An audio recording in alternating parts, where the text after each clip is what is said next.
pour cette invitation à la présentation du livre d'Isabelle Poutrin, Les convertis du pape, une famille de banquiers juifs à Rome au XVIe siècle.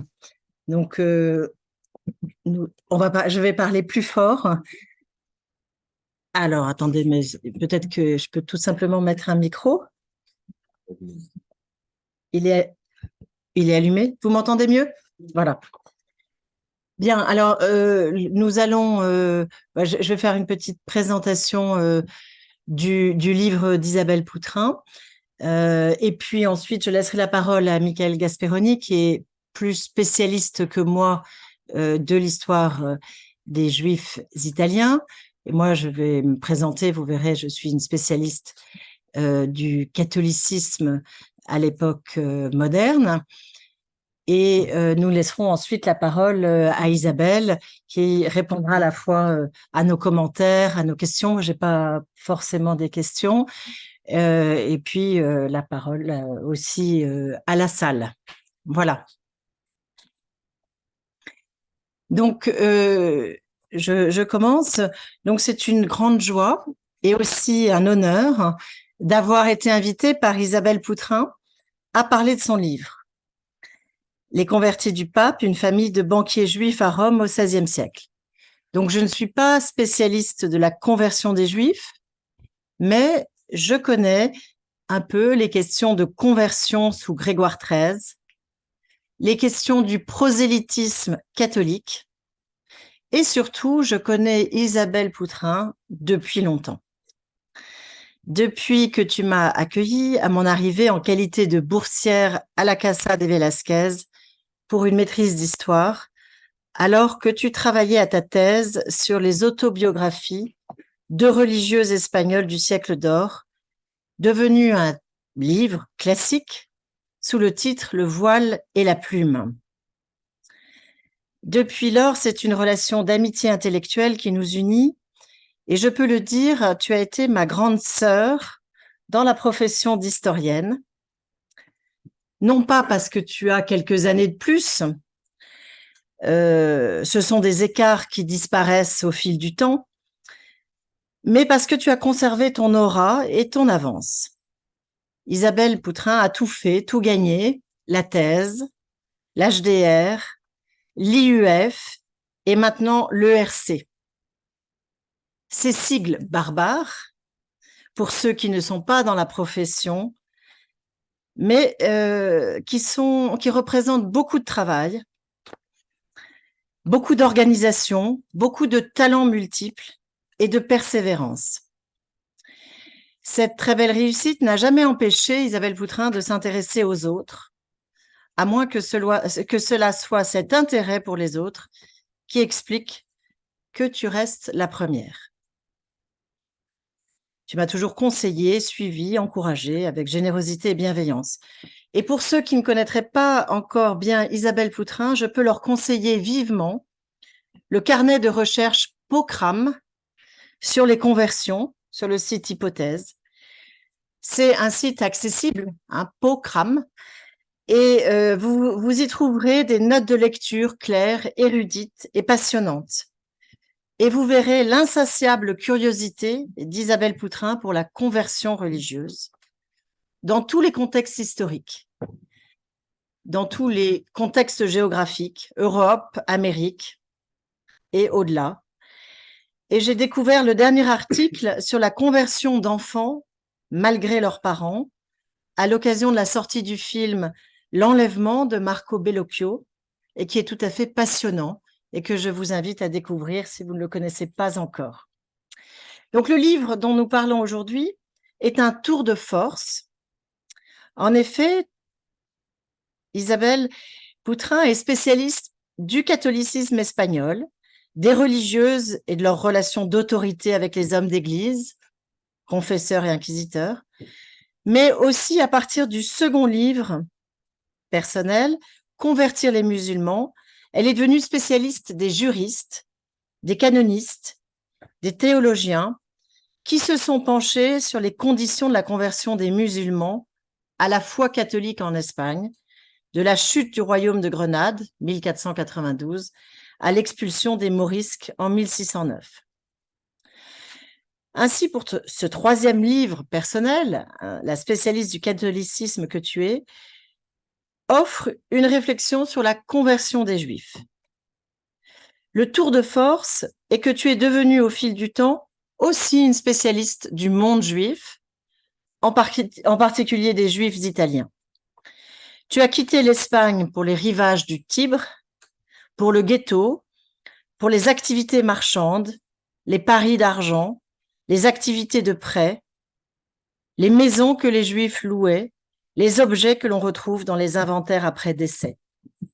Et tu reconstruis une communauté, les Juifs de Rome, à partir de la matérialité de leur monde, que l'on retrouve dans les sources notariales, leurs avoirs, leurs bijoux, leurs meubles. Tu reconstruis les familles à partir des contrats de mariage, des dots, des testaments. Des sources classiques pour les historiens du social comme Michael, mais qui ne sont pas classiques pour des historiens du religieux comme toi et moi. Et ce qui est intéressant dans ton livre, c'est que tu n'as pas perdu ton ancienne manière de faire. Tu restes une historienne du religieux. Donc, tu saisis ce groupe de banquiers juifs, la famille Korkos, le grand-père, le fils, les belles-filles, les petits-enfants, filles et garçons, les arrière-petits-enfants, face à une question religieuse, la question de la conversion à la religion majoritaire dans l'Italie du XVIe et du début du XVIIe siècle, le catholicisme. Pour cette famille de banquiers juifs, dont tu montres qu'ils étaient très limités dans leurs activités financières par les règles de la société dominante, qui les tolérait au sens de l'époque, c'est-à-dire sans reconnaissance d'une quelconque liberté de conscience, mais en les supportant. La conversion au catholicisme dans ce contexte ouvrait les portes de la fortune, de l'entrée dans l'aristocratie, une voie de facilité, d'une certaine façon, donc tentante.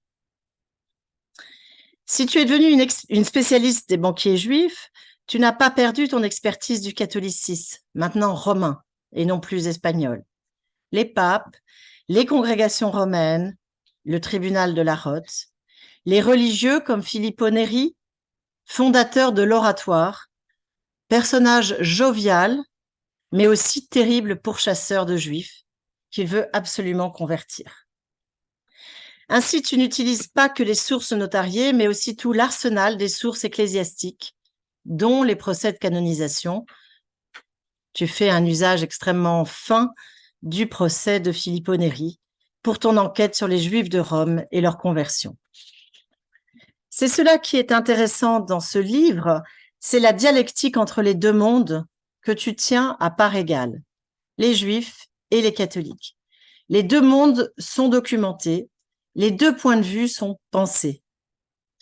Cette approche à part égale permet de saisir l'idée de la liberté de choix, passer d'un monde à l'autre ou rester dans le même monde alors que les autres se convertissent. Cela signifie des gains et des pertes, en termes financiers, en termes de liens affectifs. Cela signifie des prises de risques. Ce sont donc des choix de vie difficiles. On retrouve au cœur de tes interrogations la question du consentement. La conversion est un choix personnel, fait de contraintes et de liberté, et motivé par de nombreux facteurs. Ton point de départ et d'arrivée, c'est le groupe des Juifs, ceux qui se convertissent, ceux et celles surtout qui résistent à la conversion, malgré la difficulté matérielle que représente cette fidélité religieuse. Mais tu connais le monde majoritaire, le catholicisme romain, qui s'étend aux 4 parties du monde. Grégoire XIII, ce pape de la réconciliation avec les maronites, de l'ambassade des princes japonais, du remariage des esclaves convertis de l'Angola et du Brésil, a aussi à cœur la conversion de ces Juifs de Rome installés au bord du Tibre. C'est Grégoire XIII qui donne à Salamone Korkos son propre nom, Ugo Boncompagni. Tu abordes ainsi les techniques de conversion, les règles canoniques. Je citerai l'exemple du passionnant dossier sur la conversion des petits-enfants de la famille Korkos, devenus en quelque sorte des gages pour montrer la solidité de la nouvelle foi catholique du grand-père et les vains efforts de leurs parents pour garder les enfants dans la loi juive. Nous avons de la chance dans notre domaine, l'histoire, car le nombre des années peut être un atout. Ton livre, Isabelle, est le résultat d'un long parcours d'historienne, riche et varié, d'une curiosité pour des sujets différents et d'une compétence toujours élargie dans la lecture de sources d'une grande variété. Il y a aussi un autre acteur dans le livre que les banquiers ou intellectuels juifs ou leurs épouses, qui sont aussi des femmes d'affaires et des poétesses, c'est le tribunal romain de la Rote. En effet, en réalité, tout est parti de ta rencontre avec les archives de ce tribunal, car au fond, tu es peut-être avant tout une historienne du droit. Tu expliques en détail à ton lecteur, moins juriste que toi, les décisions des consulteurs de la Rote, avec un vrai sens pédagogique, voire un vrai sens poétique. Ce tribunal pontifical civil qui juge en appel les décisions des tribunaux civils des États romains et aussi les tribunaux des évêques de la chrétienté, tu le qualifies de gisement de sources aussi riche que peu exploité. Ce sont de longs procès en italien et en latin que beaucoup trouveraient rébarbatifs, mais éclairés par toi, ils deviennent l'ossature à partir de quoi on peut reconstruire des mondes évanouis. C'est ce que tu as fait à partir du cas de l'affaire d'une dot, impayée par un grand-père et réclamée par une jeune fille, et tu as tiré un fil et retrouvé toute une immense famille et le problème de leur conversion au catholicisme. Cette dot, Michael la connaît bien aussi, car je crois que c'est à partir de cette dot que vous vous êtes rencontrés aussi. Tu fais revivre le tribunal, ses juges, les auditeurs. Tu montres les mécanismes des procès, les croisements possibles avec les sources notariées. En ce sens, ton livre est une magistrale leçon de méthodologie historique, un guide de travail dans les archives. Le Conseil européen de la recherche ne s'y est pas trompé et t'a confié une somme d'argent pour élaborer un programme de recherche pluriannuel, faire un guide des archives du tribunal de la Rote et expliquer aux autres historiens ce qu'ils pourraient y trouver. Ce livre, Les convertis du pape, qui est tellement original et personnel, comme j'ai essayé de le montrer, aboutit donc à une nouvelle étape de ta carrière, un travail collectif, une autre facette de ta manière de concevoir le métier d'historienne. Toutes mes félicitations. Voilà. Alors, Michael, je te laisse la parole. Merci Charlotte, je crois qu'on est tout à fait d'accord et en phase. Nous sommes tout à fait d'accord et en phase. Peut-être c'est le même. Si, ça marche. Vous m'entendez? Ça va? Pas trop? Je vais essayer de parler plus fort. Pas trop fort parce que sinon ça va crier. Mais... Alors merci, moi je suis aussi très content d'être ici, très honoré. Autour de ce livre qui est vraiment magistral. Je crois que ça a été déjà dit, mais je vais essayer de le redire un peu différemment, même si je pense qu'on va avoir à peu près les mêmes mots. Alors, s'attaquer à l'historiographie du judaïsme et des conversions religieuses dans la Rome de l'époque moderne n'est pas une mince affaire. Ce pour plusieurs raisons. Il y a tout d'abord un héritage historiographique très riche, parfois très lourd, mais dont le caractère à la fois daté et indépassé trône en surplomb depuis plus d'un siècle.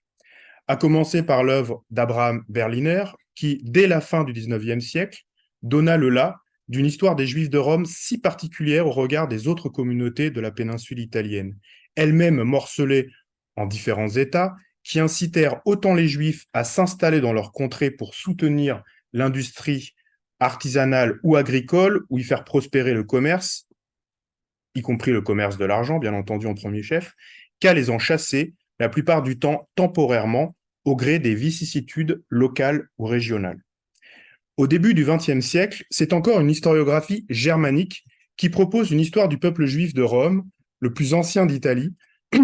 C'est romain par excellence, comme se plaît à les définir l'historien Kenneth Stowe, autre grand spécialiste, cette fois contemporain, d'une communauté juive dont l'histoire a été profondément marquée à partir de l'après-guerre par Attilio Milano, auteur d'une monumentale Storia degli Ebrei in Italia, Histoire des Juifs en Italie, qui reste sans aucun doute à ce jour la synthèse de référence, paru en 1962. À la fin du siècle dernier, d'autres grands noms, comme Kenneth Stowe à peine cité, ont produit une œuvre aussi riche que foisonnante qui s'inscrit dans le renouveau historiographique qui tend à intégrer pleinement l'histoire des Juifs dans l'histoire plus générale de l'Italie. Et c'est d'ailleurs à cette époque, en 1996-97, que paraissent les 2 volumes consacrés aux Juifs dans la collection Storia d'Italia de l'éditeur Einaudi. Mais l'histoire de Juifs de Rome, c'est aussi celle de plusieurs paradoxes. Alors que les sources notariales romaines sont d'une richesse inégalée, l'historiographie la plus récente ne leur a pas accordé une très grande attention. Ainsi, rares sont les historiennes et les historiens à avoir mobilisé de manière systématique, comme c'est le cas ici, cette documentation, pourtant extrêmement riche, qui permet de restituer une image très précise de la vie quotidienne et matérielle des Juifs du ghetto. Il suffit de rappeler que, par exemple, Angela Groppi y avait trouvé au début des années 2010 l'un des rares recensements de la population juive romaine, daté de 1733. Mais outre les archives notariales, cela a été dit, qu'Isabelle Poutrin a mis en honneur, Rome constitue un véritable paradis pour les historiens du point de vue archivistique. Il suffit d'ouvrir le livre aux pages 289 et 290 pour constater combien l'autrice a su exploiter l'abondance et la diversité des sources qui sommeillent dans les différents dépôts d'archives romains, all'Archivio di Stato, all'Archivio del Vicariato, all'Archivio della Congregazione per la Dottrina della Fede, à la Bibliothèque Vaticane, pour ne citer que les principales. Et l'archiviste Raffaella Pitella, en 2014, rappelait combien il était difficile de se mouvoir dans ce labyrinthe archivistique, il emploie cette très belle expression, que représentent les archives romaines, en particulier lorsqu'on étudie les Juifs. La manière dont Isabelle Poutrin a su naviguer dans l'immensité des fonds documentaires conservés, qui sont pour certains d'une grande complexité à lire et à comprendre, et ça, je pense que ça a été bien dit, et je crois que c'est vraiment important de le souligner, est remarquable. Leur mise en dialogue est constante, toujours appropriée, et surtout toujours au service du lecteur, comme l'a rappelé Charlotte. Isabelle Poutrin raconte, mais surtout elle nous restitue, avec l'effort constant de nous expliquer, avec une très grande pédagogie, l'histoire de Rome, capitale de la chrétienté, à travers le cas de ces banquiers juifs et puis convertis. Ce n'est donc pas uniquement l'histoire des convertis du pape à travers la destinée de l'une des plus grandes familles de banquiers juifs romains qu'elle propose, mais bien un tableau très complet, et ça j'insiste dessus, de la manière dont pouvait fonctionner une société d'Ancien Régime du point de vue politique, institutionnel et administratif, juridique et judiciaire, social, économique, culturel, religieux, en prenant comme focale d'analyse des juifs devenus chrétiens, trait d'union entre 2 mondes dont les rapports de force sont asymétriques, inégaux, marqués par des épisodes parfois violents du point de vue symbolique ou physique, mais qui se diluent la plupart du temps dans la banalité du quotidien. Cela transparaît aussi très bien dans le livre. Car aussi discriminés fussent-ils, les Juifs s'inscrivaient dans l'espace et dans le temps des États de l'Église et de Rome, capitale et ville des papes, dont l'attitude à leur égard commença à se rigidifier à partir de la seconde moitié du XVIe siècle, lorsqu'en 1555, la bulle Cum Nimis Absurdum les assigna pour de longs siècles à résidence dans le ghetto. L'histoire de la famille Corcos, puis Boncompagni, étudiée par Isabelle Poutrin, se déroule précisément dans cette première phase cruciale de ségrégation dans le ghetto, marquée par quelques accalmies jusqu'en 1593, moment où les Juifs furent définitivement expulsés de l'ensemble des petites contrées qu'ils avaient autrefois peuplées dans les États de l'Église, à l'exception de Rome et d'Ancône. Il s'agit d'ailleurs d'une période assez peu étudiée, comme le XVIIe siècle, dont le livre franchit le seuil avec les générations des Corcos Boncompagni. Le phénomène des conversions religieuses a été au cœur de nombreux travaux. Et le livre d'Isabelle Poutrin ne constitue en aucun cas une synthèse. Et c'est là une de ses grandes forces. Il se veut être un outil, un véritable instrument, une clé de lecture différente et nouvelle, permettant de dépasser certaines oppositions, dites classiques par exemple, entre conversion volontaire et conversion forcée. Peut-on sérieusement parler de conversion volontaire dans un État confessionnel, s'interroge Isabelle Poutrin, qui rappelle que, je la cite toujours, aux yeux des autorités religieuses de cette époque et sans doute d'une grande partie de la population, Tous ces baptêmes étaient volontaires du moment qu'ils avaient été administrés dans le respect nécessaire à la validité du sacrement, page 202. Le cas de la famille Corcos-Boncompagne constitue un panorama assez représentatif des différentes stratégies et stratagèmes mis en œuvre à l'époque pour convertir les Juifs, qui oscillent entre coercition et pression psychologique et financière, chantage, charme et séduction à travers des relations interpersonnelles, incitation grâce à des dispositions et dispositifs juridiques et ou économiques et sociaux en faveur des néophytes, véritable, je la cite encore, moteur de la conversion. Le cas de la famille Corcos-Boncompagne pose une question simple et les différents angles d'analyse adoptés par Isabelle Poutrin permettent d'apporter nombre d'éléments de réponse. Pourquoi faire le choix de la conversion religieuse lorsque l'on appartient à l'une des familles les plus en vue du ghetto, tant du point de vue économique et social, que politique, voire même religieux, puisque certains d'entre eux sont des rabbins? Ça, c'est au cœur du chapitre 5. Du point de vue des autorités chrétiennes, la réponse est simple. Il s'agit de véritables prises de guerre dans la lutte qui oppose l'Église catholique aux Juifs discriminés du ghetto, qu'Isabelle Poutrin nomme des convertis trophées, que l'on peut brandir publiquement dans les cérémonies organisées en grande pompe à l'occasion de leur baptême, dans les chroniques, gazettes de propagande ou autres avis. Mais si l'on perçoit bien l'intérêt qu'avaient les élites catholiques à promouvoir et à parrainer le baptême des Juifs, quelles pouvaient être les motivations des Juifs eux-mêmes? Le livre montre combien le baptême pouvait être une opération gagnante, page 107, à tous les points de vue. Économiquement, bien entendu, puisque les néophytes pouvaient tirer très largement bénéfice du changement de religion à travers des avantages civiques, fiscaux et financiers, en acquérant un capital social et culturel, grâce notamment au nom de famille et au prénom des parrains qu'ils adoptaient et aux armes qu'ils relevaient, aux cadeaux aussi, parfois très onéreux, qu'ils recevaient. Le nom et le prénom chrétien de Salomone Corcos, cela a été dit juste avant, l'un des principaux protagonistes du livre, soit Hugo Boncompagne, en sont un exemple éclatant. À l'époque, personne ne pouvait méconnaître cette homonymie parfaite qui le liait avec Grégoire XIII. Les convertis pouvaient aussi ainsi accéder à la pleine citoyenneté. Ça, je crois que c'est un aspect très important du livre qu'il faudrait souligner, parce que ce n'est pas un des sujets les plus traités dans l'historiographie, c'est-à-dire à des droits nouveaux. La discrimination sociale et économique levée, les plus fortunés, comme les Corcos-Boncompagne, pouvaient espérer accéder à des carrières et à des charges municipales, dont certaines, très importantes, étaient même réservées à la noblesse, dont ils adoptaient le mode de vie, en acquérant un palais avec des domestiques, chose qui leur était auparavant interdit, des propriétés dans la ville ou en dehors, dans les campagnes. Rappelons que la bulle Cum Limis Absurdum interdisait aux Juifs d'être propriétaires de leurs habitations. En sortant du ghetto, les convertis pouvaient ainsi investir un marché immobilier particulièrement actif dans une capitale où affluaient prélats de haut rang, diplomates et dignitaires étrangers. Surtout, ce changement de foi leur ouvrait la porte à des réseaux d'affaires et des circuits économiques bien plus larges que ceux de la petite société récluse et discriminée à laquelle ils appartenaient auparavant, en particulier à Rome où les Juifs ne pouvaient compter sur des réseaux marchands internationaux ou transnationaux très étendus comme à Livourne, Ancône ou encore Venise.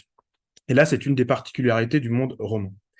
La conversion ouvrait aussi pleinement la porte à un nouveau marché matrimonial, celui de la société catholique. Car si les liens de la parenté spirituelle s'exprimaient avec force à travers la cérémonie du baptême, les convertis pouvaient, et même devaient, désormais s'associer aux vieux chrétiens par le mélange des sangs et des alliances matrimoniales, tout en bénéficiant des possibilités offertes par la société chrétienne, inexistante dans le monde juif qui promouvait très largement le mariage et la vie conjugale, pour caser par exemple leurs rejetons en les envoyant dans des couvents ou dans des monastères pour limiter la dispersion du patrimoine.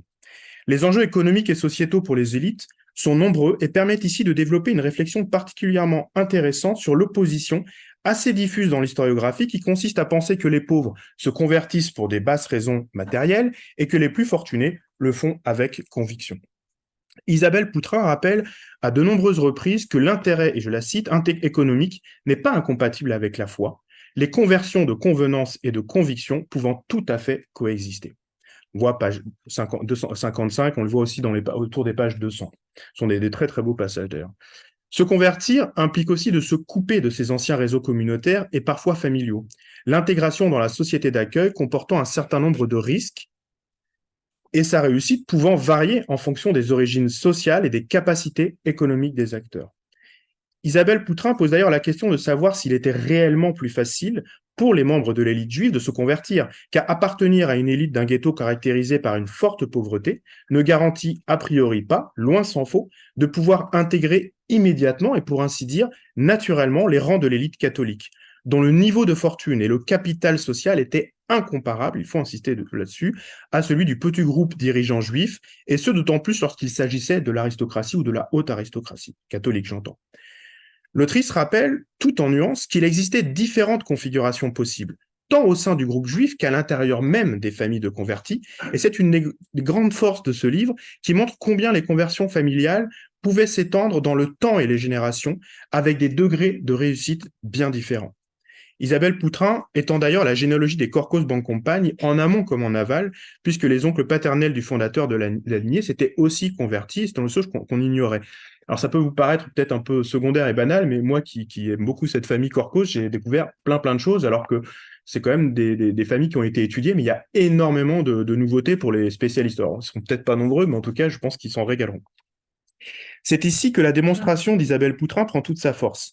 À travers l'analyse très fine et très complète, vraiment très complète, jusque dans les moindres détails, de l'histoire de la famille Boncompagni, néophytes en plein ascent social qui demeurent de véritables agents de conversion, hein, c'est un terme qu'elle emploie à plusieurs reprises à partir de la page 53, à l'intérieur de leur parenté, ce tant pour répondre aux besoins de l'idéologie qui les eurent fait basculer vers le catholicisme que pour le besoin de leur propre famille, désormais constituée en lignage. Ça, c'est quelque chose d'assez nouveau aussi, et dont le besoin d'éternité, pour reprendre la belle expression de Marie-Antoniette Afichelia, s'exprimait désormais à la manière des autres familles de la noblesse de l'époque. Quand viennent à manquer les hommes mâles, il faut recruter.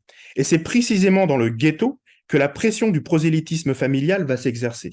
Les premières proies, évidemment, sont les femmes, auxquelles sont consacrés plusieurs chapitres, 6, 8, 9, 10 tout de même, c'est pas rien, en particulier les veuves, dont la mort du mari, je la cite, inaugure une période dangereuse, page 136, et surtout lorsqu'il y a des enfants. Priver les mères de leurs enfants, mais aussi les pères d'une certaine manière, était sans aucun doute la meilleure des tactiques pour les inciter ou les obliger à se convertir. Puisqu'en fait, ce livre montre aussi des choses qu'on savait déjà, c'est qu'il y a une plus grande résistance des femmes pour plusieurs raisons, on pourra peut-être y revenir dessus. Les néophytes, soutenus par les autorités chrétiennes, surent s'engouffrer dans la brèche ouverte par l'offrande d'enfants au baptême, qui consistait à faire baptiser un ou plusieurs enfants mineurs dont on était le père, le tuteur ou le grand-père, et qu'on offrait à la foi, entre guillemets, en plus de sa propre personne. Le converti montrait ainsi sa loyauté envers l'Église, levant tout soupçon sur la sincérité de son adhésion, je cite Isabelle Poutrin, et par cet arrachement qu'il infligeait à sa parenté juive, se coupait toute possibilité de retour en arrière. Cette rupture définitive avec son ancien monde, voulue par le néophyte, avait des effets dévastateurs au sein des familles. On pourrait d'ailleurs l'assimiler à une véritable saut dans le vide aussi, qui est une expression qui est employée par Luciano Allegra dans le cadre des mariages mixtes. Ces conversions familiales faisaient intervenir des acteurs extérieurs, prélats de haut rang, souvent charismatiques, qui profitaient de l'occasion pour déployer leurs stratagèmes conversionnistes, plus pernicieux, instillant les tactiques douces de la conversion au creux de l'intimité familiale, associant avec ruse, familiarité et relations affectives, en particulier avec les enfants, en vue d'obtenir une promesse de baptême, véritable cheval de Troie ouvrant la porte du consentement, si bien qu'il est difficile de faire la distinction entre une conversion, je cite Isabelle Poutrin, consentie mais pas entièrement volontaire, page 147. Comme elle le souligne, et là je la cite encore, la déclaration d'intention énonçait la fiction d'une conversion voulue, par la formule stéréotypée de sa libre volonté et conduite par l'Esprit Saint, qui enfouissait dans le silence tout ce que le ou la catéchumène avait souffert pour en arriver là, page 202. Vous voyez, ce sont des très belles pages en plus. Les litiges familiaux donnent de nombreuses occasions aux autorités chrétiennes d'aller s'immiscer dans le ghetto. Et cela est d'autant plus vrai et simple quand il y a des conversions. Le livre montre bien combien la pression envers les femmes finit par s'exercer jusque vers la parenté plus ou moins proche, en profitant de la moindre occasion offerte par ces disputes familiales, ici autour du partage et de la redistribution du patrimoine, là autour des gardes d'enfants. L'impact des conversions est immense sur les familles, la parenté proche, la parentèle élargie, et sur la communauté dans son ensemble. Vous voyez bien qu'il y a un effet, un rayon d'action en fait qui s'étend au fur et à mesure de l'histoire. Qu'une famille aussi riche et nombreuse que les Korkos quitte le ghetto implique un transfert de capitaux, de biens, de crédits vers l'extérieur. Les créanciers, juifs ou non d'ailleurs, n'ignoraient pas ce qui se jouait au moment d'une conversion et tous s'affairaient pour recouvrer leurs avoirs et défendre leurs intérêts. Les premières victimes étaient les proches, certains se retrouvant très affaiblis, voire ruinés, n'ayant guère d'autre choix que de se convertir pour échapper à la misère ou au déclassement dans le meilleur des cas. Ces conversions familiales en cascade étaient catastrophiques pour les communautés, et les autorités chrétiennes avaient tout intérêt à affaiblir ces élites juives, pour inciter notamment leurs coreligionnaires à franchir le pas. D'un autre côté, il se peut que, comme toute crise majeure, les conversions eurent libéré un espace économique, social, qui put profiter à d'autres, comme le rappelle justement Isabelle Poutrin, page 185. C'est l'histoire assez commune, au fond, du renouvellement social d'une société qui a pu se jouer avec des reconfigurations liées aux conversions ou à des événements traumatisants. On peut penser par exemple également aux expulsions des Juifs d'Espagne. Il y a, à plusieurs endroits du livre, des références à ce que Isabelle Poutrin nomme une atmosphère surnaturelle, que j'ai trouvé assez délicieuse, je dois dire, qui peut parfois régner autour d'une personnalité charismatique. On a parlé du prédicateur Filippo Neri, fondateur bien connu de la congrégation de l'Oratoire, qui fait que la conversion de certains juifs, en particulier des convertis trophées, passe, je cite Isabelle Poutrin, pour un coup de la fortune ou de la providence, page 149, alors qu'il y a derrière de véritables stratagèmes et une politique conversionniste bien huilée. Les néophytes deviennent d'ailleurs des acteurs majeurs de la géographie de ces personnages, les inscrivant, je cite encore Isabelle Poutrin, du même coup, dans la grande histoire de la Rome catholique. Les convertis étaient des outils efficaces de cette propagande des papes pour la promotion de la conversion des Juifs. Et à Rome, l'absence de discrimination, je cite encore Isabelle Poutrin, fondée sur la pureté de sang, favorisait leur intégration, qui est un objectif majeur des papes. Là, on est vraiment dans un monde très différent par rapport à d'autres contextes, et en particulier le contexte ibérique. Nous sommes très loin des approches manichéennes et ou larmoyantes que l'on trouve parfois dans l'historiographie. Ce livre ajoute constamment, à différentes échelles, des degrés de complexité pour comprendre un phénomène inaccessible pour l'historien, tant il renvoie au fort intérieur des individus et touche à des choses aussi intimes et indescriptibles que les croyances et les représentations culturelles et religieuses des acteurs et des sociétés du passé. Ce livre n'est assurément pas une synthèse, je l'ai déjà dit. Il est en quelque sorte un exercice de style, qui se propose d'éclairer sous un angle nouveau un demi-siècle d'historiographie. En plaçant une famille de juifs convertis au centre de la scène, Isabelle Poutrin nous explique tant des facettes des sociétés d'Ancien Régime qu'il serait difficile de tous les énumérer. Surtout, elle n'hésite pas à prendre la parole tout au long de l'ouvrage, ça j'ai trouvé ça assez remarquable, pour apporter des éléments de réflexion, d'interprétation, ou tout simplement pour partager ses doutes ou ses convictions avec le lecteur, qu'elle guide toujours avec pédagogie, tout en lui laissant la possibilité de comprendre par lui-même les enjeux nombreux et complexes de l'histoire qui se joue devant lui. On retrouve encore là, cette fois le consentement avec le lecteur que j'ai trouvé assez admirable. Alors ce livre dont le style est un modèle d'élégance, je pense que j'invite vraiment tout le monde à lire. Alors, rien que le premier chapitre, ça vous donnera envie d'aller jusqu'au bout. Moi j'ai trouvé ça exceptionnel. Est un véritable voyage dans la Rome de la Réforme catholique, dans le dédale de ses rues, dans les entrailles de ses maisons et du quotidien de leurs habitants, juifs ou non, riches ou pauvres, mais aussi au cœur des organes de gouvernement de la Cité des Papes. Il nous éclaire sur le fonctionnement des institutions, du droit et de la justice, sur la manière dont les acteurs pouvaient et savaient les mobiliser, même les parias comme les juifs, que le tribunal de la Rote, l'autre grand acteur de cet ouvrage, ne plaçait pas, je cite Isabelle Poutrin, forcément en position d'infériorité, page 183, s'efforçant de dire le droit en connaissance de cause, page 210, en les écoutant, c'est-à-dire en leur accordant une crédibilité juridique à leur témoignage, voire à dire le droit en leur faveur, si cela était juste. En un sens, ce livre est en quelque sorte aussi un programme de recherche, puisqu'Isabelle Poutrin dirige actuellement un vaste programme, cela a été dit, sur le tribunal de la Rote. Et ce livre s'inscrit dans un parcours de recherche, ça a été parfaitement bien résumé, mais j'insisterai aussi dessus, qui prend ses racines en Espagne, qui a su s'étendre de manière toujours très cohérente. C'est un parcours qui est très très cohérent, en fait, qui est presque, on a l'impression que c'est pensé du début à la fin, avec des projets collectifs. On a cité Pocram, d'une certaine manière aussi le dictionnaire du fouet de la fessée, sur toutes les questions autour du consentement, par exemple, ou de ce genre de problématiques. Des articles très importants sur la captation de l'enfant. On voit bien qu'il était déjà en genèse, en fait, et la dot, Deborah Ascarelli aussi. Donc ce livre n'est sans doute qu'une étape dans ce cheminement scientifique et intellectuel, éblouissant par la manière dont il est écrit, pensé et transmis, car le lecteur n'est jamais pris pour un imbécile ou pour quelqu'un qui sait déjà tout. Ça, j'ai trouvé ça vraiment admirable. On pourrait noter, par exemple, aussi l'absence de conclusion, qui est assez typique, finalement, des livres italiens. Donc c'est un vrai livre italien. Et peut-être que c'est justement parce que ce livre est aussi une étape. C'est la manière dont je l'ai compris. Voilà. Merci beaucoup, en tout cas, pour ce magnifique travail. Merci beaucoup, Michael, pour cette magnifique lecture et qui, je crois, était bien complémentaire. Tu es rentré beaucoup plus dans la présentation du livre et je l'ai totalement retrouvé. Donc, c'est vraiment magnifique. Isabelle, on te laisse la parole.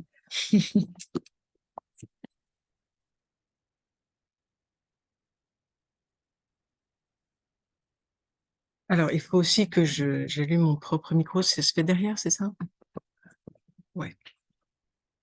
Oui, ça marche. Merci. Bon, alors les auditeurs ont pu apprécier à quel point il est stimulant d'avoir des collègues tels que Charlotte et Michael, et à quel point voilà ça oblige après à écrire avec le meilleur de soi-même pour intéresser des spécialistes. Et je vous remercie beaucoup de votre lecture. Euh, alors, j'ai pas prévu une présentation du livre, ce que vous avez d'ailleurs très bien fait en détail. Mais donc, je vais reprendre un certain nombre de points que vous avez soulevés, même si c'est peut-être un peu dans le désordre. Alors, d'abord, le passage quand même euh, de l'Espagne à l'Italie.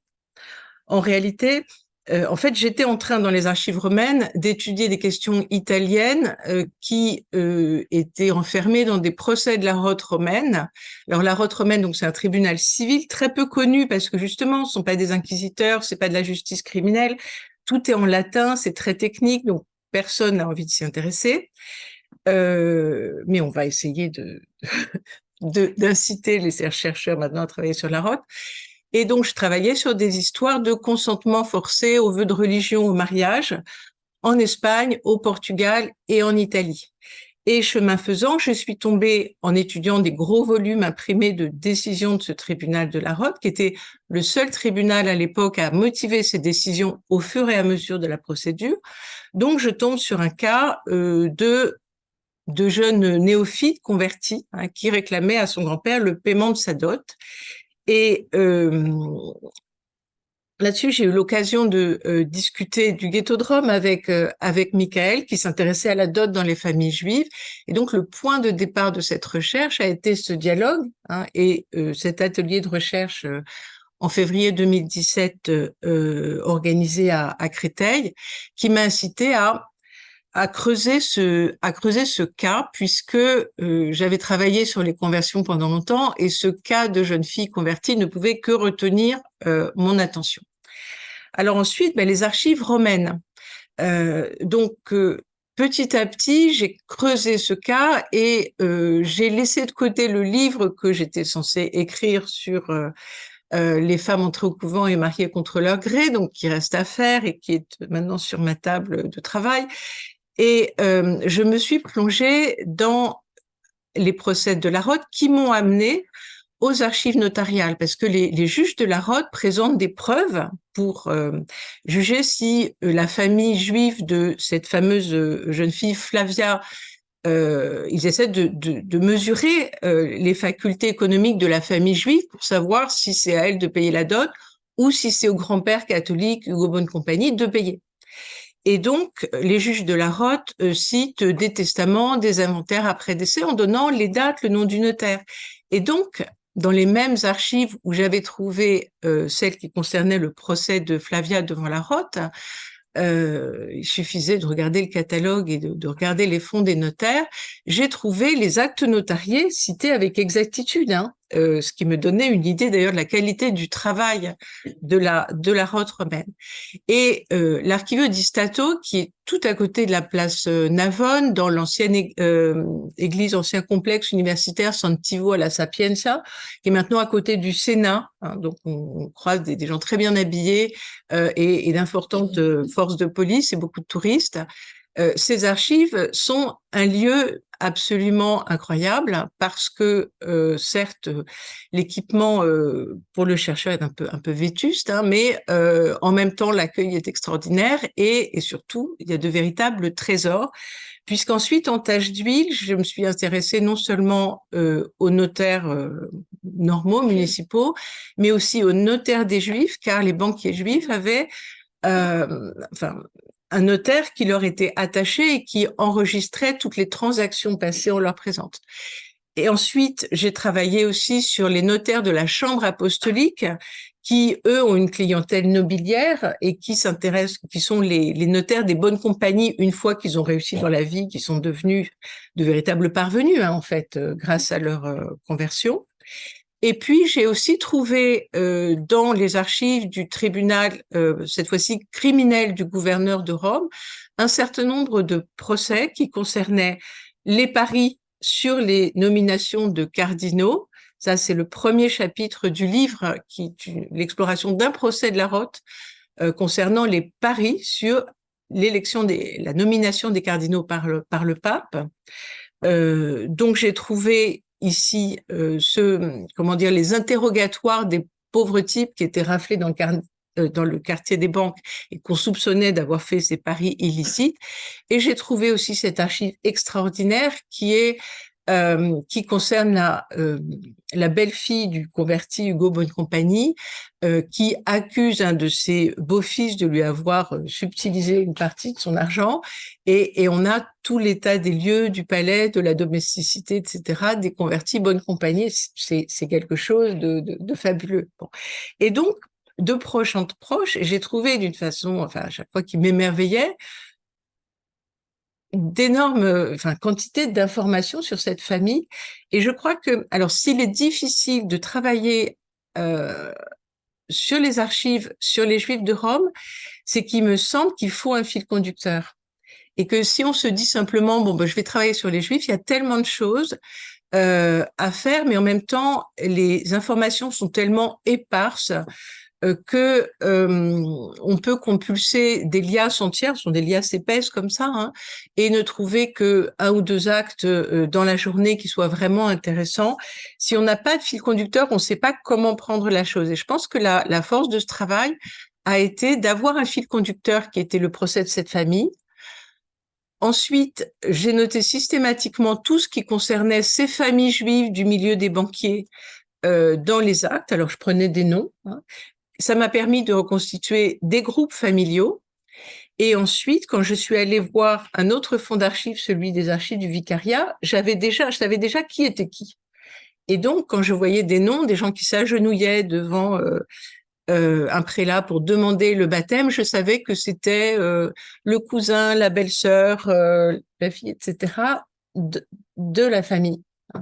Et alors que si j'avais commencé par ces archives du vicariat, en me disant je vais chercher des convertis, j'aurais pas été capable de les relier entre eux. Et le fil généalogique a été crucial en fait pour dans la cohérence de ce travail.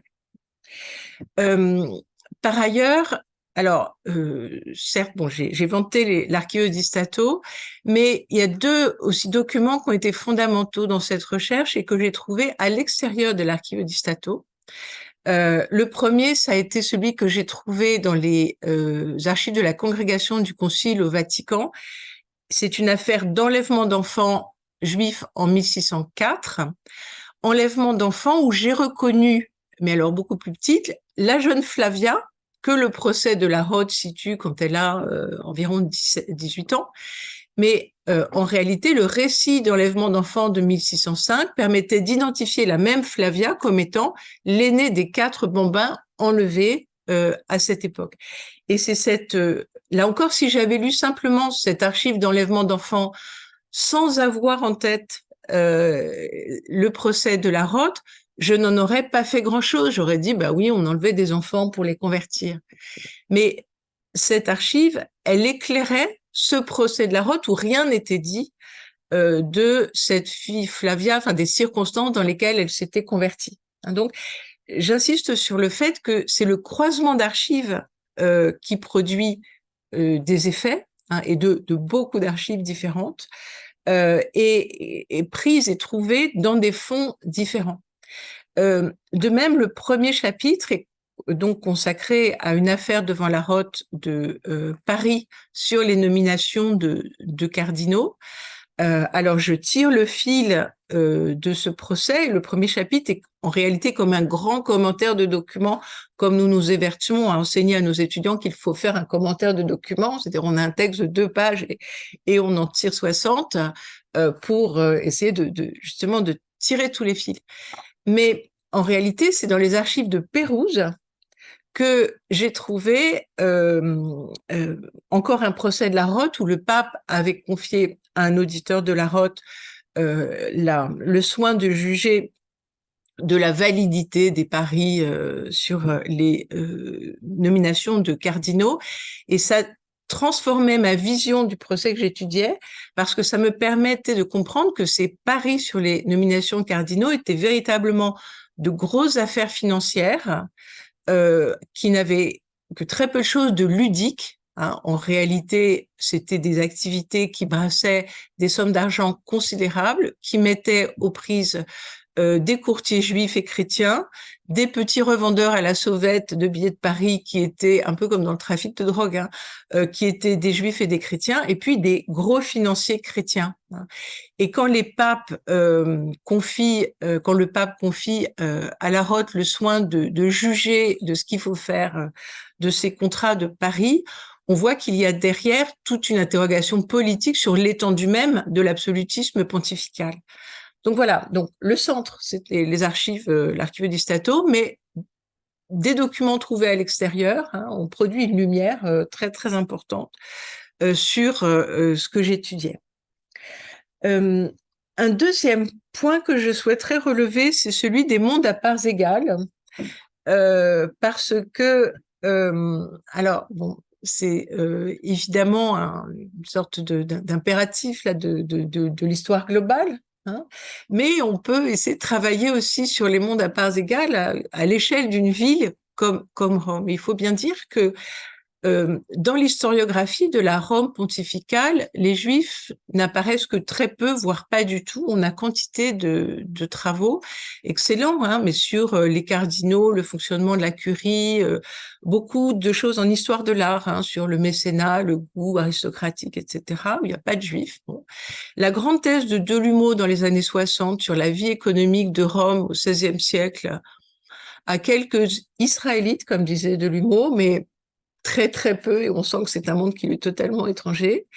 Et puis, à côté, on a la thèse de Poliakov dans les années 60, qui, je pense, répond à celle de Delumeau, et Léon Poliakov, lui, a étudié les banquiers juifs du Saint-Siège, et je suis tombée sur des documents que Poliakov avait transcrits, quelquefois avec une ou deux erreurs d'ailleurs, dans son ouvrage.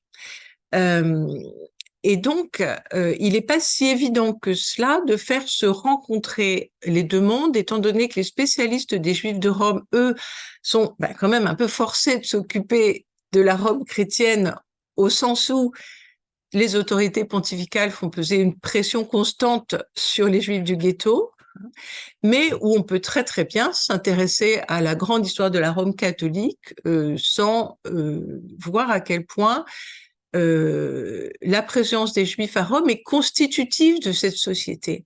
On dit que les Juifs sont un groupe marginal. Non, c'est pas un groupe marginal, c'est un groupe spécifique, mais qui se revendique comme citoyen romain, qui est imprégné d'une culture romaine, qui est extrêmement conscient de sa romanité. Même si les Corcos sont arrivés au début du XVIe siècle, à l'époque où je les étudie, dans les années 1560-1580, ils sont pleinement romanisés, ils se sont mariés aussi avec des Juifs d'autres origines. Il y a des intermariages, comme Kenesso l'a très bien montré, dans le petit groupe des familles de banquiers. Et ils jouent un rôle très important comme prêteurs. Ils font du petit prêt à la consommation, c'est l'équivalent, je sais pas moi, de la banque postale, bon, par rapport aux grands financiers catholiques qui seraient les grandes banques d'affaires actuelles.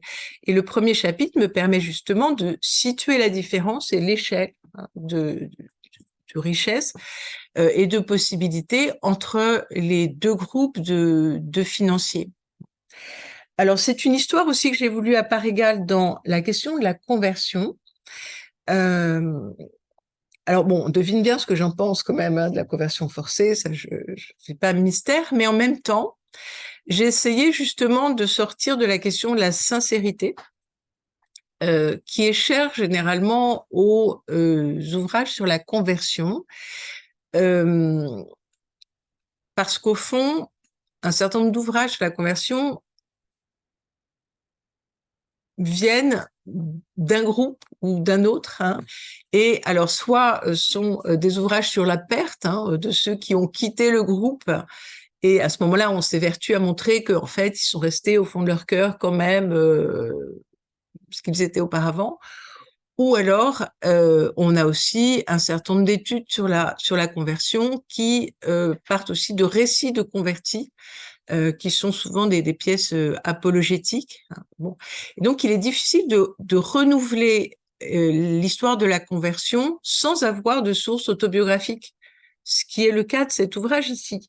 Donc, j'essaye d'approcher l'intériorité de ces convertis dans toute sa complexité, mais je n'ai pas de source dessus. J'ai pas de récit.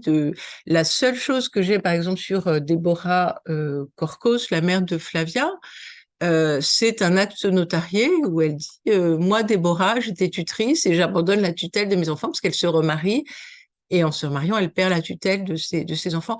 Et c'est tout, c'est tout.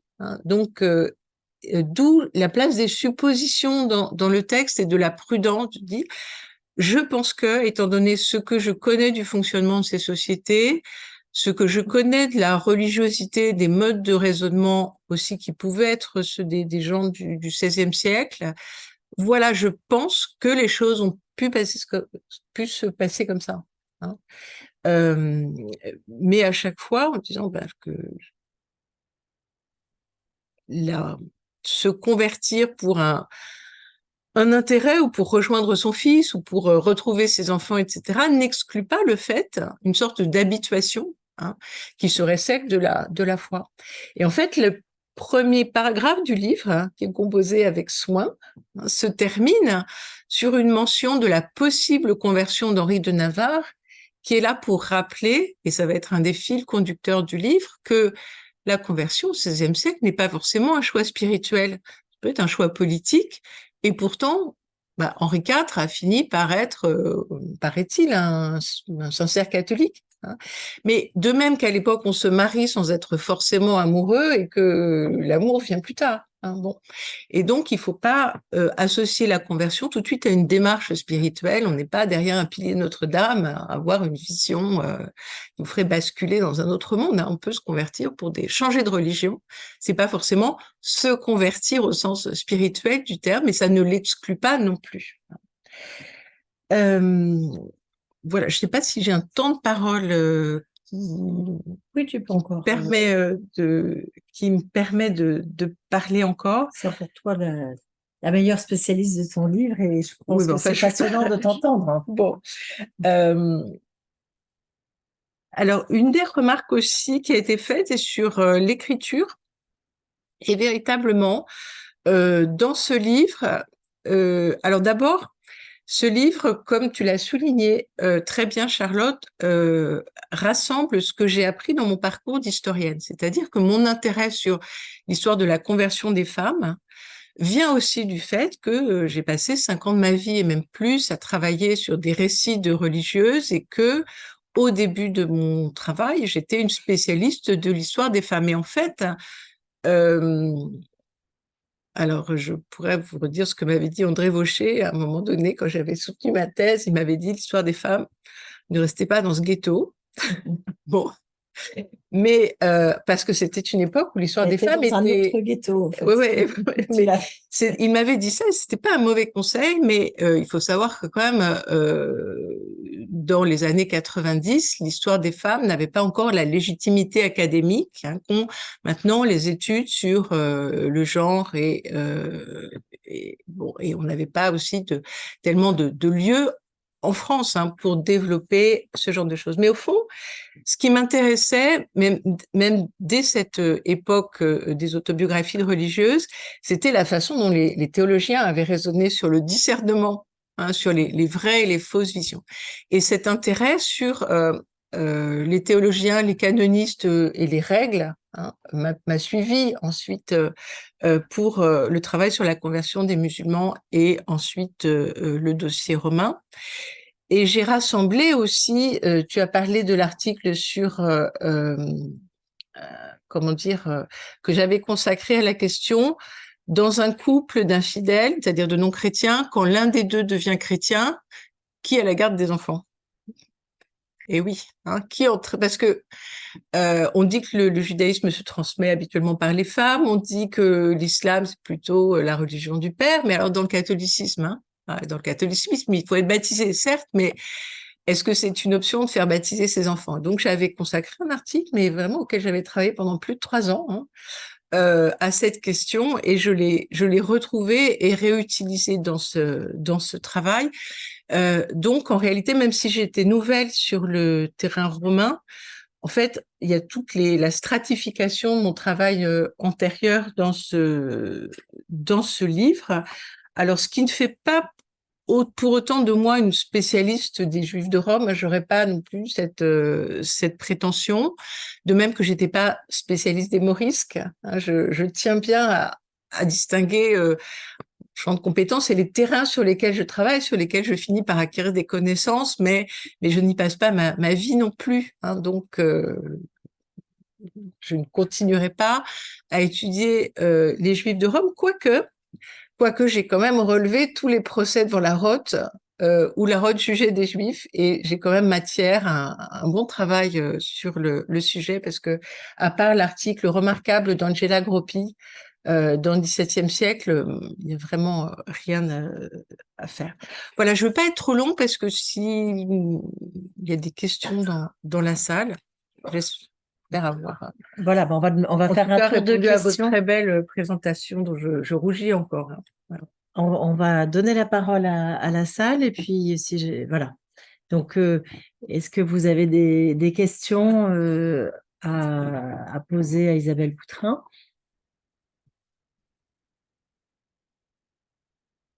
Oui. Oui, alors moi je ne connais pas grand-chose au thème de votre livre, mais est-ce que vous avez une idée du pourcentage des juifs du ghetto à Rome qui sont convertis? Alors, le pourcentage est faible. En fait, si on étudie les choses dans un terme quantitatif, le nombre de conversions est faible.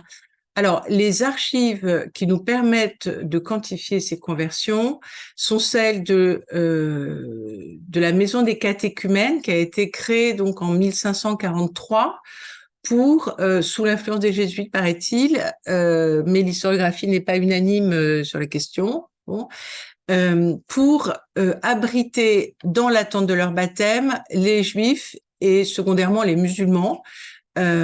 Et donc, c'était une maison où ces catéchumènes restaient pendant 40 jours, étaient catéchisés, et puis, après leur baptême, on leur donnait un petit pécule pour démarrer leur nouvelle vie. Et ils portaient assez souvent le nom d'un cardinal, des prélats. Donc, on avait ainsi des gens originaires du judaïsme ou de l'islam qui s'appelaient Aldobrandini, Borghese, etc., et qui portaient des noms très, très ronflants comme ça, qui leur permettaient de s'intégrer. Bon. Et alors, les registres, la série commence en 1617, c'est-à-dire la période à laquelle mon étude s'arrête, et se poursuivent jusqu'au XVIIIe siècle. Et alors, il y a quoi? Il y a 2000 juifs à peu près dans le ghetto de Rome, peut-être 3000 un peu plus tard. non? À quelle époque? Au XVIIe siècle. 4000, un peu 4000, hein, oui. Et on évalue donc le nombre des conversions à 11 par an. Ce qui n'est pas énorme, hein. Ce qui n'est pas énorme, mais c'est une moyenne, hein. Et jusqu'à présent, justement, comment dire, l'historiographie très récente disait que c'était plutôt au XVIIIe siècle qu'il y avait une forte pression conversionniste sur les Juifs.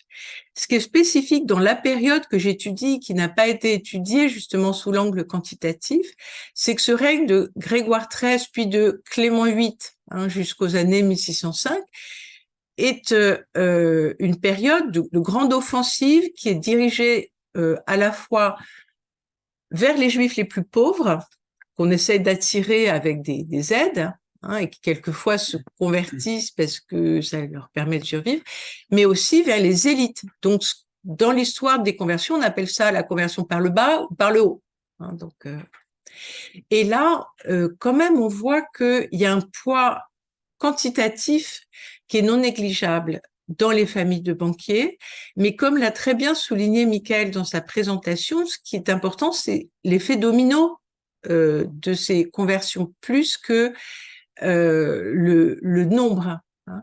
Les avici de Rome, c'est-à-dire ces nouvelles qui étaient envoyées aux diplomates et dont on a conservé des volumes, hein, ce sont des petits feuillets de nouvelles de Rome, notent scrupuleusement les baptêmes de Juifs et on a peut-être une quinzaine de baptêmes par an en effet, hein, mais ce sont des baptêmes célébrés avec faste et qui sont une très grande démonstration de puissance pour les papes, hein, parce qu'ils montrent que le pape est capable de convertir des Juifs.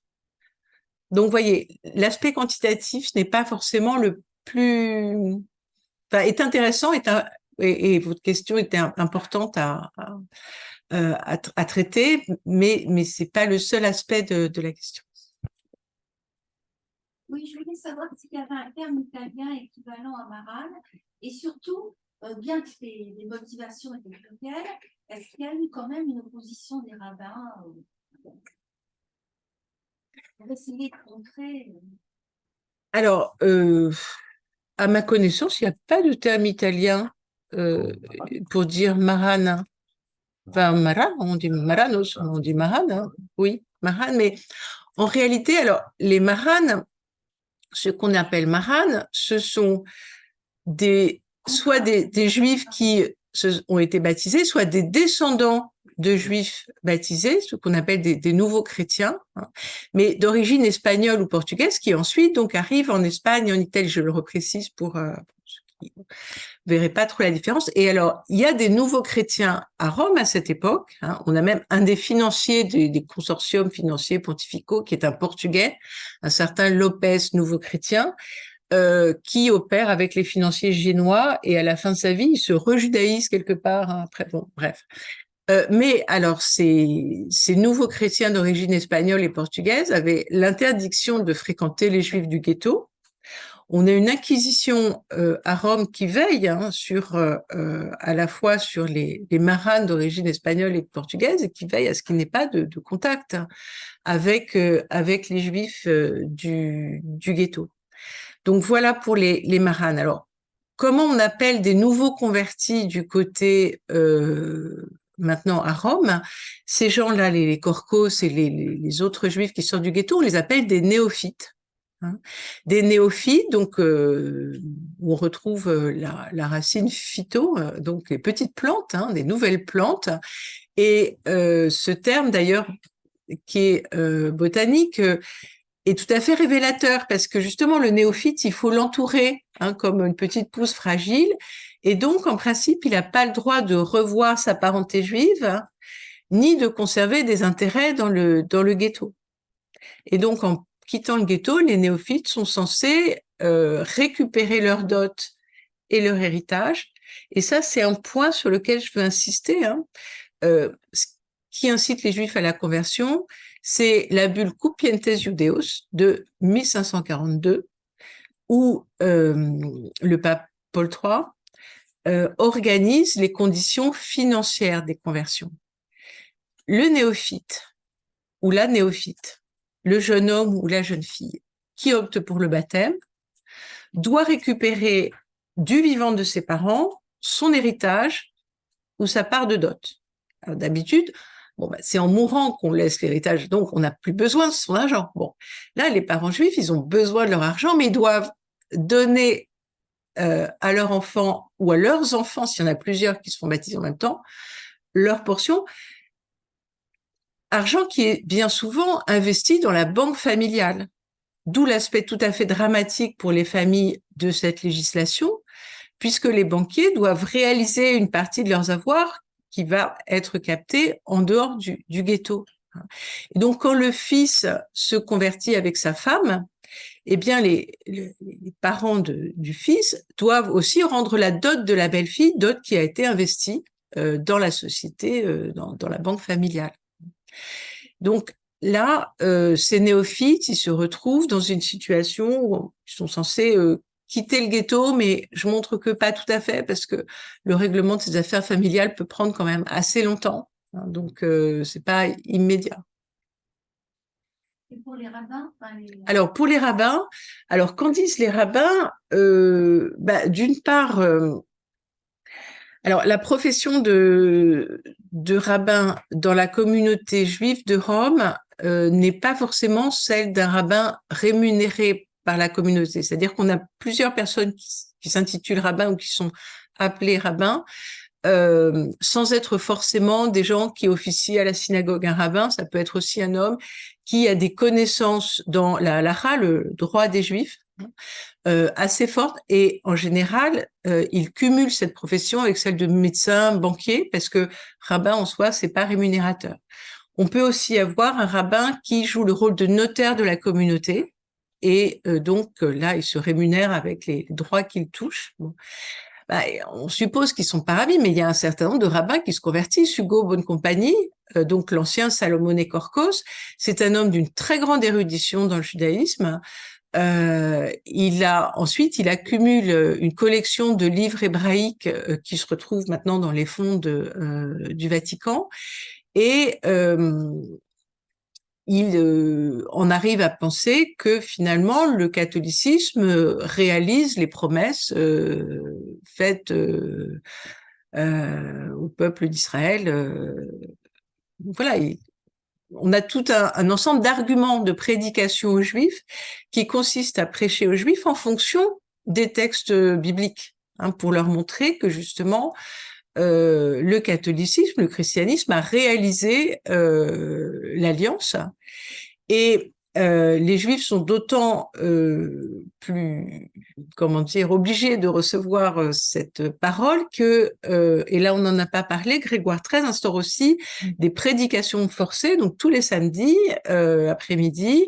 Au moins un tiers de la communauté juive est obligé de franchir 500 mètres pour aller dans un oratoire côté chrétien, et un prédicateur qui peut être un ancien rabbin justement leur prêche sur la paracha qu'ils ont entendue le matin à la synagogue, la lecture qu'ils ont entendue, mais là en leur donnant la version chrétienne de l'interprétation de la Bible. Donc la conversion, elle se joue aussi sur ce côté persuasif des prédications catholiques. Et j'ajouterais à ça aussi quand même dans le fait que les rabbins sont en position tout à fait désavantageuse. On est aussi à une période où le Talmud est brûlé en place publique, toujours dans les années 1550, où les livres juifs sont constamment, confisqués ou censurés. Donc, il y a une très, très forte pression pour essayer d'empêcher le plus possible la transmission, ou de freiner le plus possible la transmission de la culture juive. Donc, tout est fait pour que l'influence des rabbins, et c'est dit explicitement par les jésuites, soit contrée le plus possible. Monsieur? Justement, vous venez d'y répondre.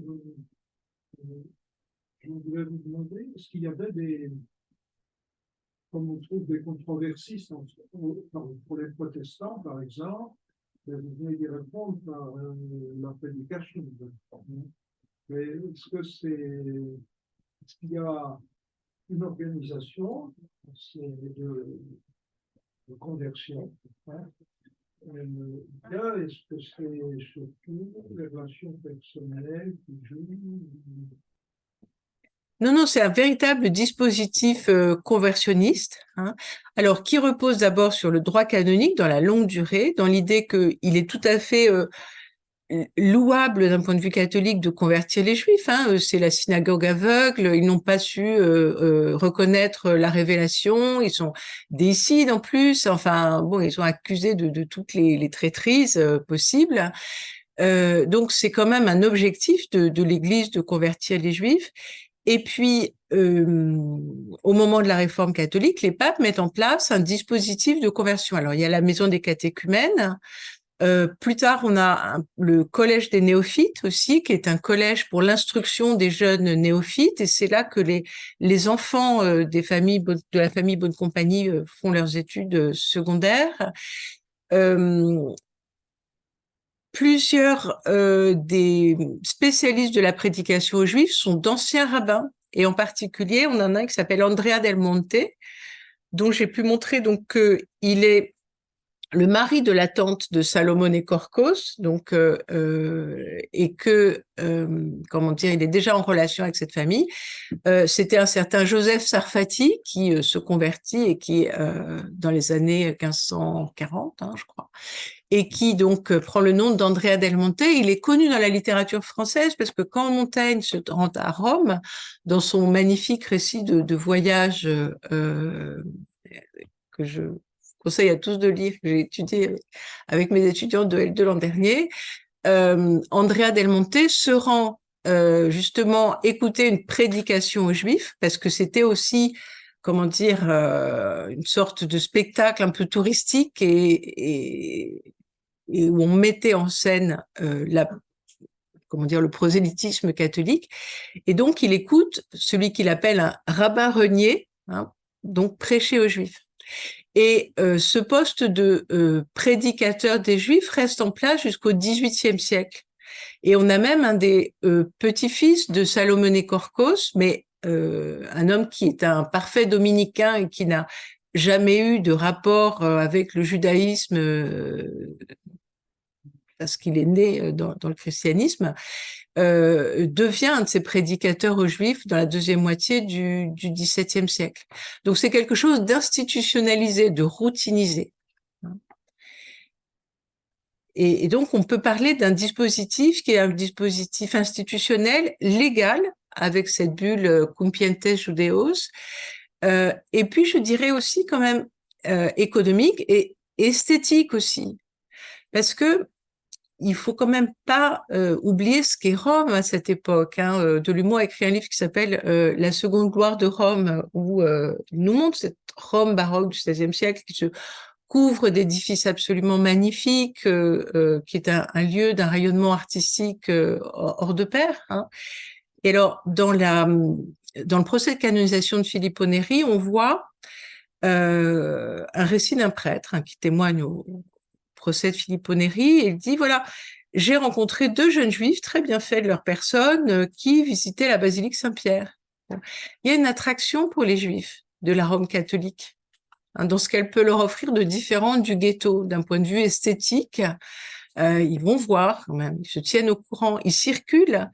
Dans le chapitre sur les paris, on voit ça parce que l'archive du tribunal du gouverneur de Rome nous montre que parmi les parieurs ou supposés parieurs se trouvent quelques juifs.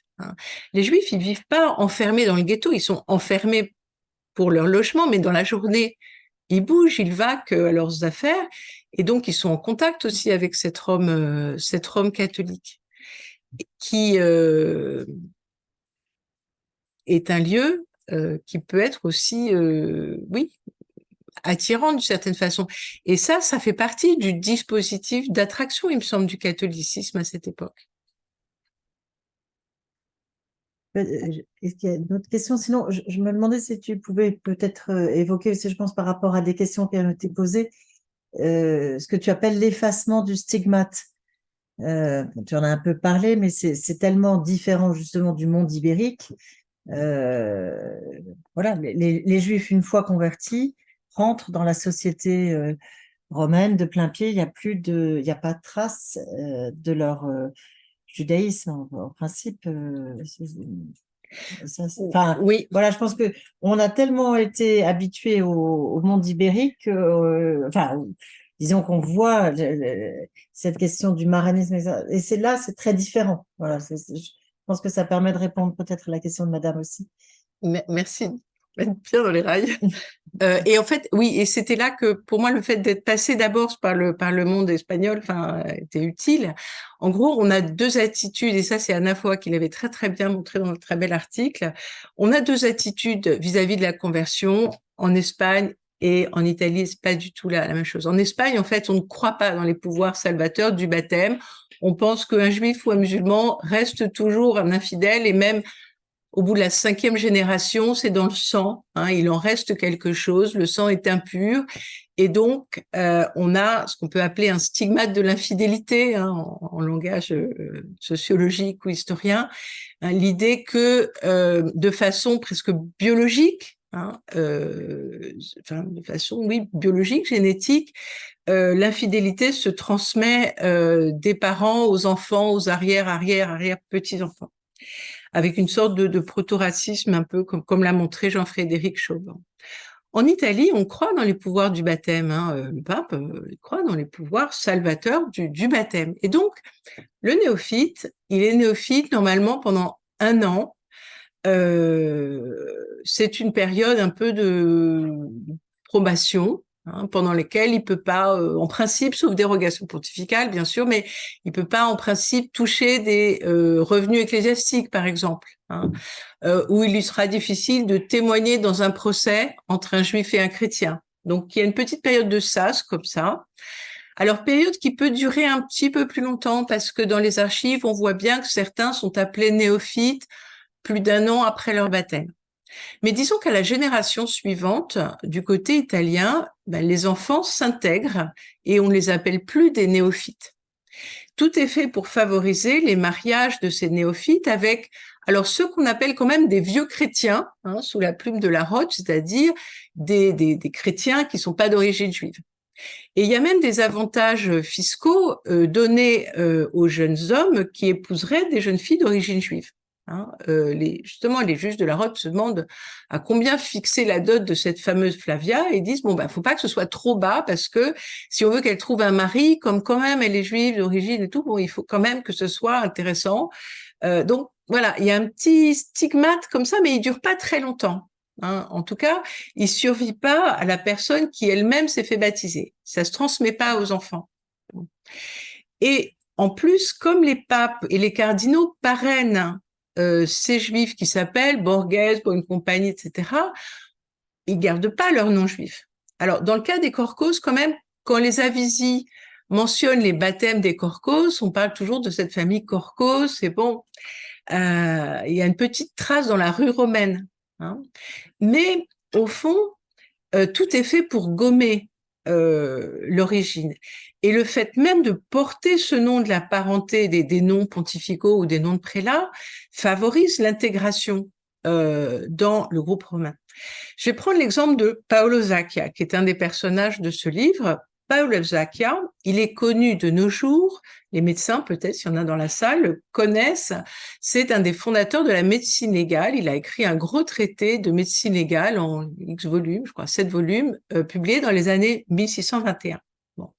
Zacchia, c'est le nom d'un cardinal génois.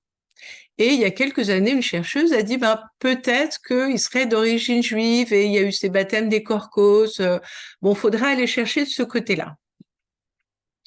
Moi, j'ai retrouvé l'acte de baptême de Paolo Zacchia, dont la mère a été enlevée du ghetto avec ses 4 enfants, plus le 5e dont elle était enceinte, en l'absence du mari.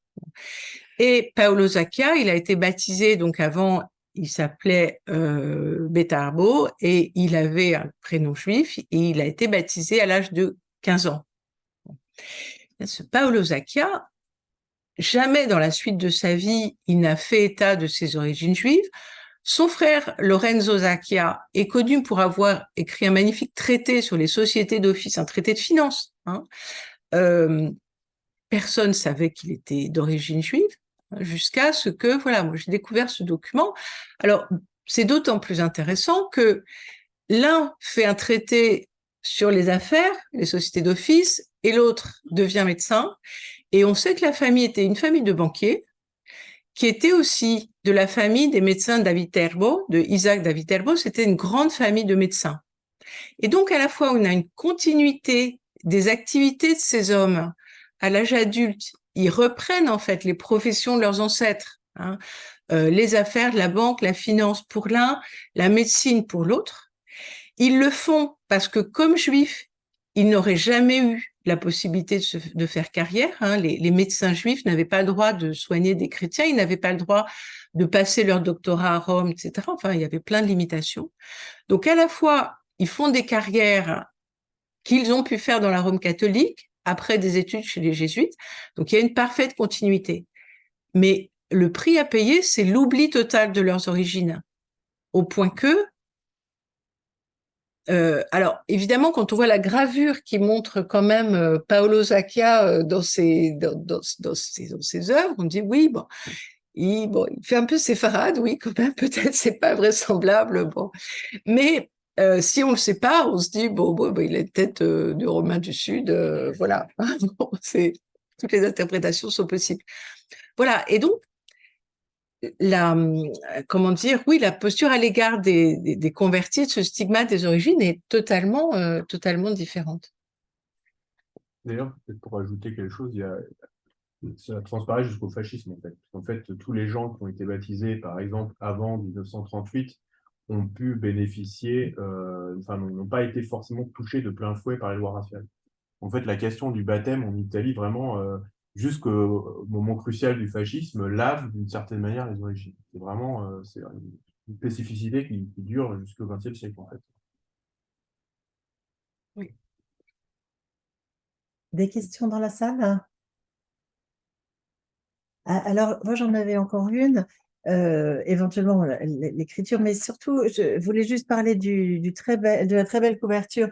Si vous avez vu le film L'enlèvement de Marco Bellocchio, c'est en fait la vue, tu vas en parler, qu'on a depuis le ghetto. Et bon, tu as montré la vitrine de la Rome baroque et son attractivité. En fait, en t'écoutant là, j'ai compris le sens du choix de la couverture. Et j'aurais aimé que tu parles aussi du tableau du Caravage, voilà, qui est un autre témoignage artistique sur la question des rapports entre juifs et chrétiens.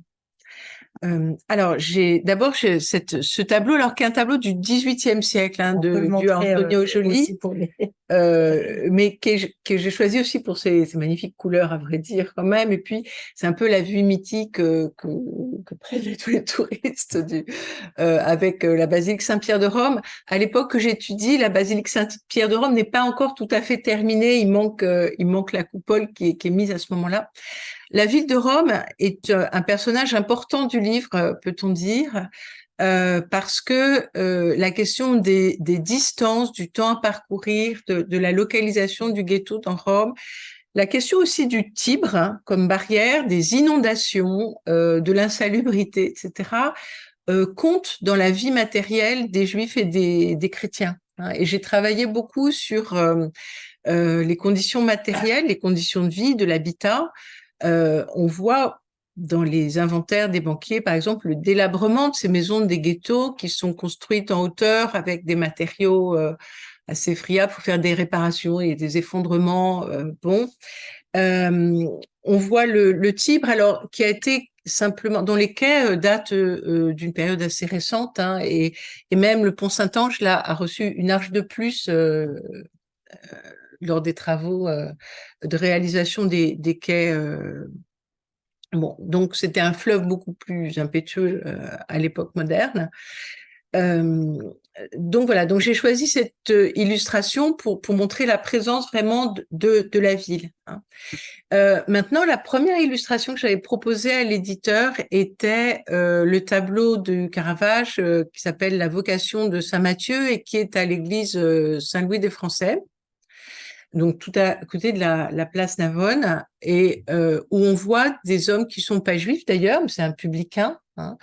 Mais bon, il y en a un qui est barbu, moi, bon. Et c'est un tableau de 1599. 1599, c'est le moment où on a une grosse vague de baptême dans cette famille Korkos.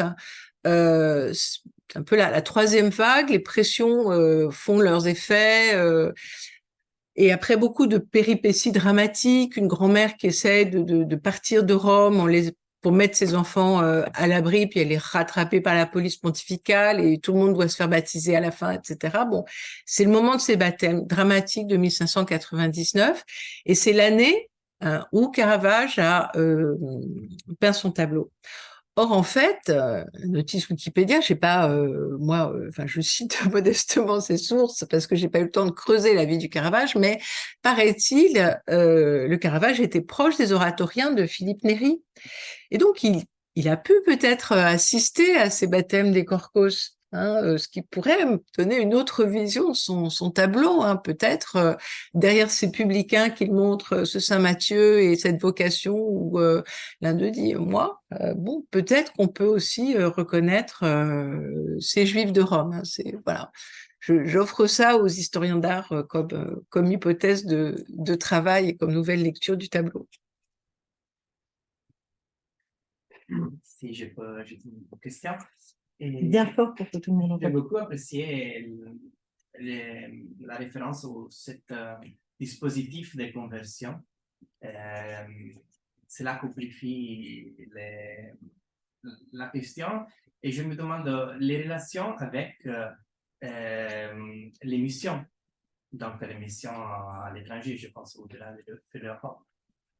Parce qu'en fait, dans mes sources au 19e, parfois la conversion des Juifs retourne parce que cette problématique, il y a encore des Juifs en Italie, à Rome, même à Rome. Et alors pourquoi aller dans les Amériques ou en Afrique s'il y a encore des Juifs à Rome? Alors je me demandais si comment cette rhétorique était présente dans l'histoire que vous avez écrite spécifiquement. Alors, merci pour cette question parce que les missions lointaines sont quand même présentes comme arrière-plan. D'abord, on est sous Grégoire XIII et comme Charlotte l'a très bien dit, c'est le pape des missions lointaines. Mais justement, les jésuites, les rois d'Espagne, les rois de Portugal font des conversions et le pape il doit montrer, et puis il a les protestants en face, bon, on est quand même dans les guerres de religion, il doit montrer que lui, à Rome, avec ces Juifs qui ne dépendent que de lui, il en fait ce qu'il veut, hein, il est capable de les convertir. On a une sorte, il me semble, de miroir entre ces conversions lointaines et la capacité du souverain pontife dans sa ville à convertir les Juifs. Les normes sont les mêmes, hein, les normes canoniques, elles s'appliquent aux infidèles. Et on voit la difficulté, mais ça on le voit dans tes livres, hein, à statuer de façon générale ou sur des groupes particuliers. Mais ça, c'est pour le cadre d'ensemble qui est important. Mais dans la vie de Filippo Neri, on a aussi cette présence des missions lointaines parce que donc Filippo Neri, qui est beaucoup moins connu qu'Inès de Loyola de nos jours, hein, les gens travaillent beaucoup sur les archives des Jésuites, il faut dire qu'elles sont très bien classées, très accessibles. Bon, Filippo Neri, qui est un Florentin, se demande au début si Dieu l'appelle à partir très très loin comme Ignace de Loyola ou à rester en Italie. Et il va voir un vénérable moine qui lui dit ces paroles qui restent importantes dans la géographie de Filippo Neri, qui disent « Les tue Indie sono Roma ». Tes Indes seront Rome, hein, donc les Indes, donc tes territoires, toi lointains où tu vas convertir les gens, c'est pas très très loin, tu restes à Rome. Et donc, de façon tout à fait complémentaire avec Ignace de Loyola, Filippo Neri se consacre à la conversion des Romains alors des Romains de mauvaise vie, les gens qui traînent dans les squares et les prostituées, et aussi il devient un peu l'église de la Vallicella, qui est pas très loin de la place Navone. Enfin, pour ceux qui connaissent Rome, on remarque forcément la Vallicella. Vous irez voir le tombeau de Philippe Néri. Devient l'église chic, un des milieux dévots de Rome, hein, qui pour faire leur cours au pape, les papes de la fin du XVIe siècle sont des dévots de Filippo Neri. Hein. Clément VIII, il y a cette scène extraordinaire où Filippo Neri va voir Clément VIII avec les 4 jeunes juifs, et puis il lui dit, en lui caressant la barbe du pape comme un gamin, parce que c'était son disciple, hein, il lui dit, bon, voilà, maintenant ces jeunes, qu'est-ce qu'on fait? Le pape dit, oui, bon, on va leur donner des offices, ils auront de quoi vivre, t'en fais pas, bon, voilà. Et donc, Filippo Neri, il a cette vocation, en miroir, il me semble, avec les missions lointaines. Et j'ai repris comment dire, cette phrase, les tue indie sono Roma, pour montrer aussi que pour les bonnes compagnies converties, ces banquiers, ben, Rome aussi, c'est leurs Indes, parce qu'eux, ils font fortune sur place, ils n'ont pas besoin d'aller en Amérique. Bon, puis je dirais que Rome a été mes Indes aussi, parce que j'ai trouvé ce trésor d'archives qui m'a permis d'écrire ce livre. Merci. Donc, on s'arrête là. Bon, s'il n'y a pas de questions. Alors, on peut que vous inciter à aller lire le livre. Et Isabelle n'a pas repris, mais c'est vrai que c'est un livre très, très bien écrit qui se lit comme un roman, le roman des bonnes compagnies, pour savoir ce qui s'y passe. Et c'est un livre très, très plaisant à lire. Voilà, donc bravo et merci à tous.